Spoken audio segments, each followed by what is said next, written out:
ये official documentation है dot net WPF के लिए। आ, को ये हमको कहाँ से मिला है? ये learn.microsoft.com, यहाँ से हमको .NET 8 का कंप्लीट ओवरव्यू मिल रहा है। और इसमें विंडो प्रेजेंटेशन फाउंडेशन, बेसिकली हमको इसके बारे में कंप्लीट स्टडी करने को मिलती है। यहाँ से हम डाउनलोड कर सकते हैं इसको। तो आइए आगे प्रोसीड करते हैं। तो सबसे पहले जैमल देखते हैं क्या है जैमल। जैमल एक मार्कअप लैंग्वेज है। यूज़र इंटरफेस हम क्या कर सकते हैं कि क्रिएट कर सकते हैं, और उसके बाद सेपरेट कर सकते हैं रन टाइम लॉजिक से। यूज़र यूज़र इंटरफेस की जो डेफिनेशन है उसको रन टाइम लॉजिक से डिफरेंट से अलग कर सकते हैं। और जैमल के पीछे एक कोड बिहाइंड फाइल होती है जो उसके साथ जुड़ी रहती है। और इसको पार्शियल से डिफाइन करते हैं। तो जैसे कि ये अगर कोई जैमल फाइल है, इसके साथ में कोड बिहाइंड फाइल होगी जो जैमल.cs नाम से। तो ये हमेशा एक पार्शियल क्लास होगी। पार्शियल क्योंकि दोनों को कंबाइन करते हैं। अगर हम इसमें से पार्शियल हटा देंगे तो कुछ ना कुछ एरर आना चाहिए यहाँ पर। तो ये प्लॉट में एरर आ गया है, तो इसको वापस पार्शियल कर देते हैं। एक यहाँ पर एग्जांपल दिया हुआ है कि बटन को किस तरीके से यूज करेंगे। ये कोई कंप्लीट सैंपल नहीं है प्रोग्राम का, सिर्फ इसमें एक थोड़ा सा फ्लेवर देने के लिए कि किस तरह से बटन के ऊपर लिखा हुआ होगा क्लिक मी। तो ये काफ़ी अच्छा तरीका है। तो जैमल क्या करता है कि वर्क फ्लो को आसान बना देता है, और अलग अलग पार्टीज पर काम कर सकती हैं कि यूज़र इंटरफेस पर कोई और काम कर रहा है और लॉजिक के ऊपर कोई और काम कर रहा है, और हो सकता है कि वो अलग ही टूल यूज़ कर रहे हो, लॉजिक के लिए अलग टूल यूज़ कर रहे हो। जैमल सिंटैक्स की ब्रीफ में देखते हैं क्या है। तो कंप्लीट अगर सिंटैक्स हमको जैमल का देखना है तो हम यहाँ पर क्लिक करके देख सकते हैं कि जैमल के सिंटैक्स कैसा होता है। जैमल के सिंटैक्स आसान होते हैं काफ़ी। कोई दो अगर किसी ने पहले कंसेप्ट करे हो काम करा हुआ है उसके लिए तो ज़्यादा इसको दिक्कत नहीं होगी। बड़ी ही आसानी से यूज़ किया जा सकता है। बट क्योंकि elementary to you if you have previous familiarities. तो सबसे पहले जैमल ऑब्जेक्ट एलिमेंट्स देखते हैं क्या होता है। Jaimal object elements, object object element क्या होता है कि ऑब्जेक्ट एलिमेंट जो टिपिकली एक इंस्टेंस को डिक्लेयर करता है। इंस्टेंस जैसे कि बटन का इंस्टेंस है, तो यहाँ पर एक बटन का इंस्टेंस डिक्लेयर करेगा किसी टाइप ऑफ अ टाइप। तो टाइप जो है असेंबली में रेफरेंस्ड होते हैं, और टाइप अपने भी खुद क्रिएट किया जा सकता है manually. Opening opening angle use कर सकते हैं ऑब्जेक्ट एलिमेंट का। मतलब सिंटैक्स है, ओपनिंग एलिमेंट के साथ स्टार्ट करते हैं, और स्लैश लगा करके जब क्लोजिंग एंगल ब्रैकेट को यूज करते हैं तो ये सेल्फ क्लोजिंग इसको बोलते हैं। Otherwise angle bracket simply angle bracket को यूज कर सकते हैं हम कि उसको क्लोज करने के लिए। तो उसके जो प्रॉपर्टीज होंगी वो इसके बाद नजर आएंगी। वो आगे हम किसी भी उसमें देख लेंगे। जैसा कि यहाँ पर दिखा रखा है कि स्टैक पैनल, तो एक ओपनिंग एंगल ब्रैकेट है यहाँ पर, फिर क्लोजिंग एंगल ब्रैकेट है। तो इसमें दो ऑब्जेक्ट एलिमेंट के बीच में हम आगे का बाकी प्रॉपर्टीज को डिफाइन कर देंगे। अ, और अगर क्योंकि ये बाद में क्लोज करा टैग को, ऐसे केस में हम बाद में क्लोज करेंगे जहाँ पर कि ये क्लोजिंग एंगल ब्रैकेट है, और इस केस में सेल्फ क्लोजिंग है। तो क्लोजिंग टैग लेटर इसमें बाद में होगा, और इसके अंदर सेल्फ क्लोजिंग है। और इसी के अंदर एट्रीब्यूट्स यहाँ पर हम डिफाइन कर देंगे। और एट्रीब्यूट या फिर प्रॉपर्टीज कैसे कि एंगल ब्रैकेट के बाद जैसे हमने बटन करा तो उसके बाकी प्रॉपर्टीज जो होंगी जैसे कि नाम है या कुछ और है, या कंटेंट है उसके ऊपर क्या लिखा जाएगा। वो प्रॉपर्टीज या फिर जिनको बोलेंगे एट्रीब्यूट सिंटैक्स, वो एट्रीब्यूट्स तो उनको यहाँ पर हम डिफाइन कर सकते हैं। तो कहीं कहीं पर ये मतलब इक्वल्स फॉर ये प्रॉपर्टी हो गई और ये इसकी वैल्यू हो गई। कई बार प्रॉपर्टीज काफ़ी लंबी हो सकती हैं, तो उनको जैसे कि इस केस में दिखाया कि एक बटन है, उसके काफ़ी उसको काफ़ी अलग अलग प्रॉपर्टीज उसकी यूज़ करके देख ली हैं। यूजली हम ऐसा ही पिछले एग्जांपल में देखें तो ये बड़ा ही सिंपल सा तरीका था इसको डिफाइन करने का बटन को। लेकिन कई बारी प्रॉपर्टीज ज़्यादा हो सकती हैं, तो उसको यूज़ करने के लिए हम ऐसे यूज़ करेंगे, जैसे कि अगर हमको ग्रिड ग्रिड के बारे में बताना है, ग्रिड में कॉलम कितने हैं वगैरह वगैरह, उसको काफ़ी अच्छे से डिफाइन करना है। तो उस केस में हम इस तरीके से उसकी प्रॉपर्टीज़ को डिफाइन कर सकते हैं। एट्रीब्यूट सिंटैक्स जो है, एक एट्रीब्यूट सिंटैक्स इवेंट भी हो सकता है, रादर देन कि वो प्रॉपर्टी हो। कि जैसे यहाँ पर क्लिक क्लिक इवेंट होती है, तो क्लिक करने पर बटन क्लिक इवेंट को ये इन्वोक करेगा। और दूसरे एट्रीब्यूट्स को अगर हम देखें तो अ, या प्रॉपर्टीज को, तो इस टाइप से है कि उसका टेक्स्ट की विथ विथ क्या है, या फिर जैसे प्रॉपर्टी एलिमेंट है, तो देखिए type name dot property name, तो ये बटन डॉट बैकग्राउंड। तो इस बटन की प्रॉपर्टी का नाम बैकग्राउंड है। तो इस कुछ कुछ कुछ केसेस में इवेंट भी हो सकती है। सिर्फ जरूरी नहीं है कि वो प्रॉपर्टी ही हो, एट्रीब्यूट जो है वो प्रॉपर्टी हो जरूरी नहीं है, वो इवेंट भी हो सकती है। मार्कअप एक्सटेंशन क्या होते हैं कि जब हमको प्रॉपर कोई वैल्यू प्रोवाइड करनी होती है अ, किसी एट्रीब्यूट की, तो हम करली ब्रेसेस में उसको डालते हैं। तो ये मार्कअप एक्सटेंशन का मतलब इंडिकेट करता है कि मार्कअप एक्सटेंशन यूज़ किया गया है। मोस्टली मोस्टली हम इसको कब यूज़ करते हैं मार्कअप एक्सटेंशन को? हम बाइंडिंग में यूज़ करते हैं डाटा बाइंड करने के लिए, और रिसोर्स को रेफरेंस करने के लिए कि स्टैटिक रिसोर्स है, डायनेमिक रिसोर्स है, इस तरीके से। अभी जैसे नीचे के एग्जांपल में हम देखें कि जैसे स्टाइल प्रॉपर्टी है, तो उसको कैसे चेंज कर सकते हैं कि अगर फॉलोइंग नीचे दिए एग्जांपल में क्या कर सकते हैं कि स्टाइल प्रॉपर्टी की वैल्यू चेंज कर सकते हैं।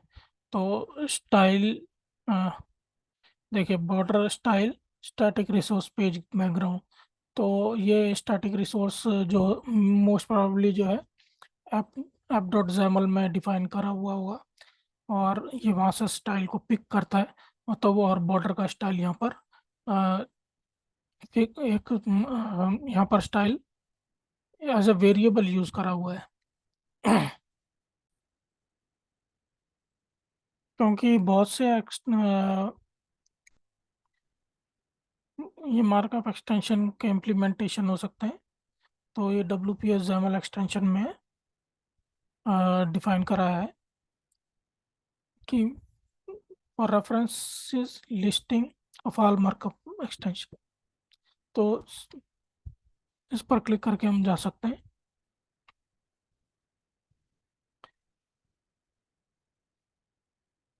Binding markup extension, colour converter, dynamic resource, relative static resource.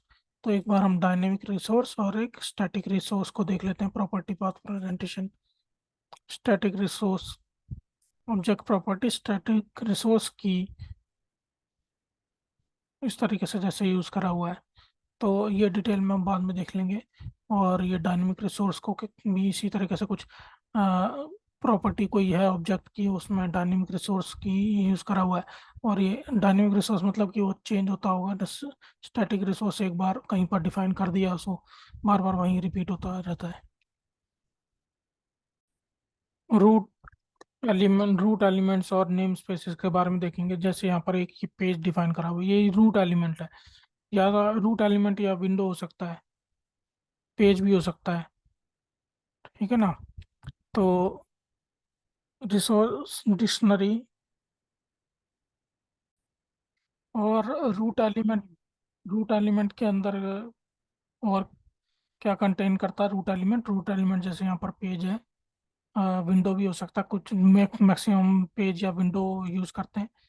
और इसमें एट्रीब्यूट्स होते हैं। तो एक ये एक्सएमएल नेम स्पेस एट्रीब्यूट है, जैसे ये यहाँ पर डिफाइन करा हुआ है।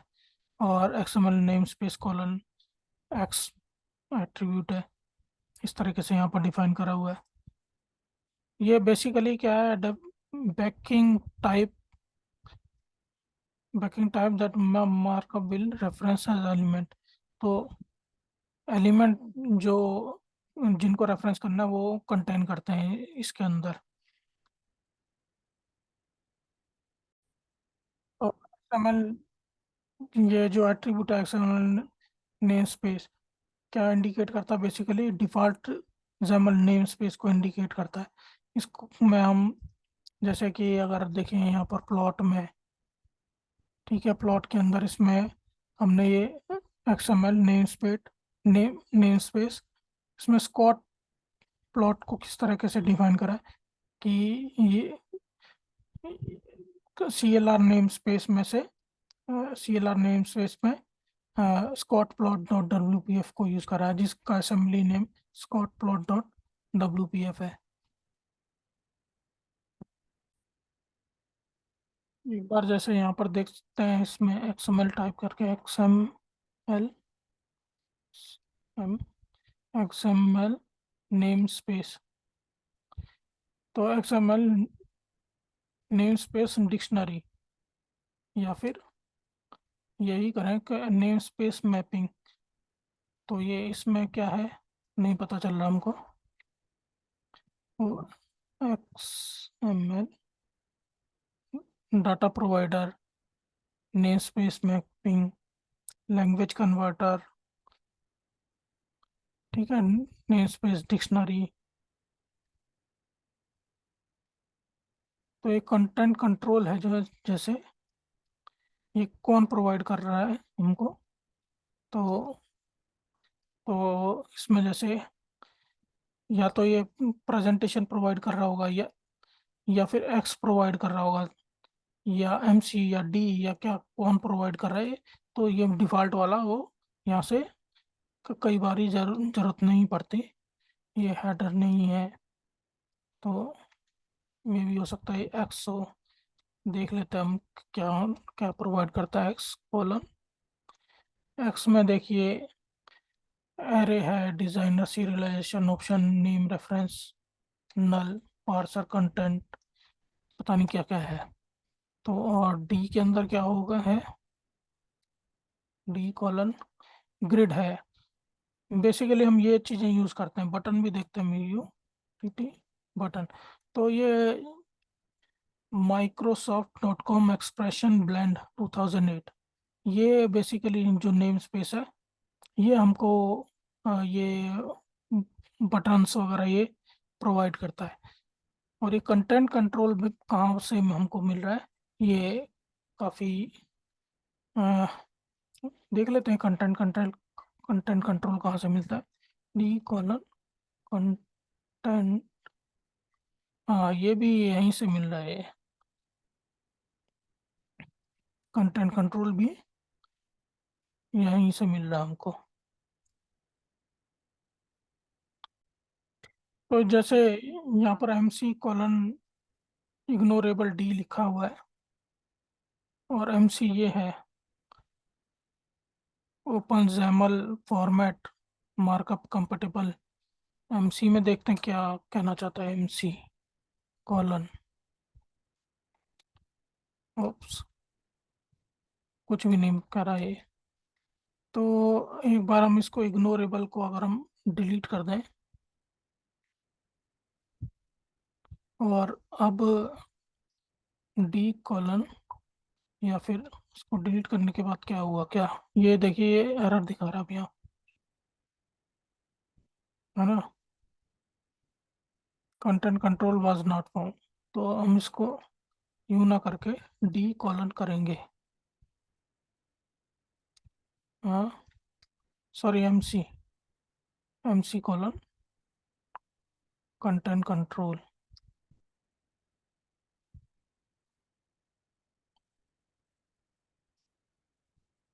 नहीं हो रहा है, एम सी कॉलन नहीं हो रहा, डी कॉलन कंटेंट कंट्रोल। अब ये इसको यहाँ मिल गया, content control is equal to binding.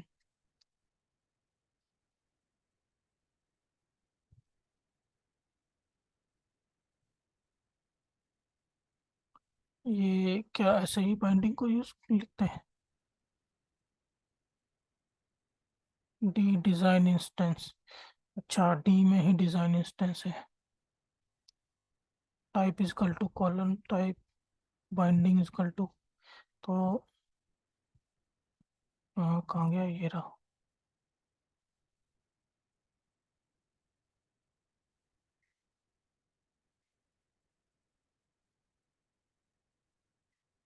Okay, ये मेन व्यू में गए, कमांड इज इक्वल टू, ठीक है। लेकिन इससे हमको काफ़ी आइडिया मिल गया कि ये डी आखिर है क्या। तो इसको वापस हम रिवर्ट कर देते हैं। डी इग्नोरेबल था, कैसे था ये, M C colon ignorable D. Okay, M C में से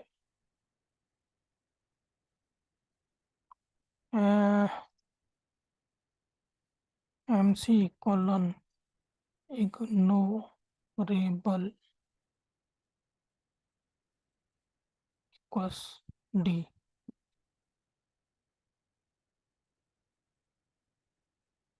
और content control equal to binding, ये अभी भी नहीं हो रहा। यहाँ पर इस लाइन का मतलब क्या हुआ कि ये इसका डाटा कॉन्टेक्स्ट क्या है इस डी का। तो डी में ये इस डिज़ाइन का इंस्टेंस जो है, डी डिज़ाइन इंस्टेंस, वो किस टाइप का डिज़ाइन इंस्टेंस है, इस टाइप का। तो ये डाटा कॉन्टेक्स्ट को बाइंड करने का तरीका हुआ। तो अब जो भी यहाँ पर ये एलिमेंट्स है जैसे फाइल कमांड, अब ये यहाँ पर नहीं तो अदरवाइज डॉट, तीन डॉट्स दिखाता अगर ये हम डिफाइन नहीं करते डाटा कॉन्टेक्स्ट को। यहाँ से हम काट देते हैं से वो।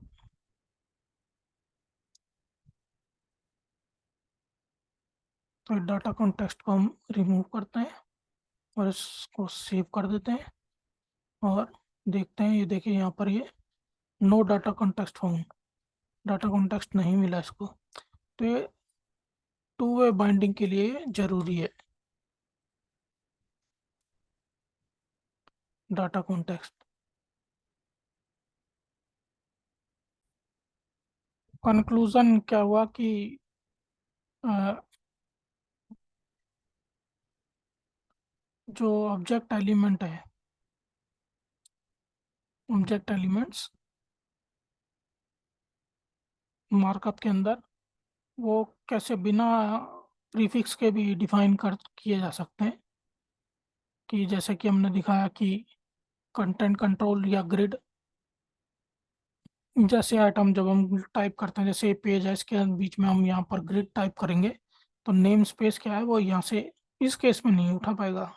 यहाँ पर डी डी था वो इग्नोरेबल इग्नोरेबल करा हुआ था, जिसकी वजह से वो अ, बिना, जैसे कि दोबारा देख लेते हैं इसको। ये प्लॉट में था, प्लॉट डॉट जैमल सॉरी। यहाँ पर डिज़ाइन के बाद हम इसमें मान लीजिए ग्रिड, तो ये ग्रिड कहाँ से आया हमारे पास, ये जो ग्रिड आया ये डी नेम स्पेस से आया। और MC कॉलन इग्नोरेबल, ये डी को मतलब ये प्रीफिक्स को इग्नोर कर दिया था। और ये यहाँ पर इस तरीके से यूज अब नहीं हो सकता। ओके। तो डिफ़ॉल्ट XAML नेम स्पेस है कि लगभग सभी सिनेरियो में, most WPF scenario and almost all of the examples given in WPF section of the SDK, default XAML namespace is mapped to the WPF namespace। XAML namespace जो होता है जैसे ये है, इसको क्लिक करते हैं, your the resource you are looking at been removed and changed। Okay, कोई बात नहीं। तो डिफ़ॉल्ट नेम स्पेस है, उसको XML name space colon X करके इंडिकेट करते हैं।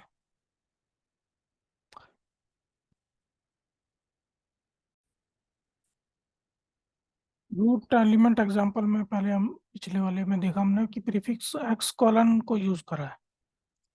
ठीक है ना, प्रीफिक्स X कॉलन को यूज करा है XAML नेम स्पेस को मैप करने के लिए। तो कहाँ कहाँ पर ये यूज होता है? यूज होता है जैसे कि जब हम रिसोर्स डिक्शनरी कोई बताते हैं, तो इस तरह के X कॉलन की यूनिक की सेट कर देता है रिसोर्स डिक्शनरी में।